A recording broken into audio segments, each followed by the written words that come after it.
మీ savings అన్ని ఎక్కడ invest చేస్తారండి అన్నాడు. అంటే ఇది అందరికీ తెలిసిన మాట అయినా ఆయన ఒక మాట అన్నాడు, ఈ ప్రపంచంలో 3 వంతులు వాటర్ సముద్రాలు, 1 వంతే ల్యాండ్ ఉంది. ఆ 1 వంతు ల్యాండ్లో కూడా మంచు పర్వతాల్లో ఉండలేము, ఎడారుల్లో ఉండలేము.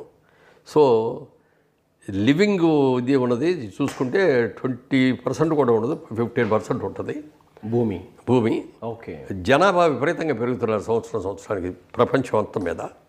రాబోయే రోజుల్లో ల్యాండ్కి డిమాండ్ పెరుగుద్ది అనేది ఒక నా ఆలోచన. అందుకని నా సేవింగ్స్ అన్నీ కూడా ల్యాండ్సే కొంటాను అన్నాడు. ఓకే.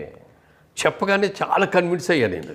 అది చాలా మీరు చెప్తున్నా కూడా ఎవరైనా కన్విన్స్ చెప్పిన తర్వాత ఇప్పటికీ కూడా ఏమండి మీరు మాట్లాడిన ఈ మాటలు విని మేము కూడా ఇన్వెస్ట్ చేసి ఇది చేసామండి, బెనిఫిట్ అయ్యామని చెప్పిన వాళ్ళు చాలామంది ఉన్నారు నాకు. నేను ఇది ఇంటర్వ్యూలో చెప్పిస్తున్నాను. నాతో ఆల్రెడీ నా ఫ్రెండ్ ఒకళ్ళు అన్నారు, మురళీమోహన్ గారికి శోభన్ బాబు గారు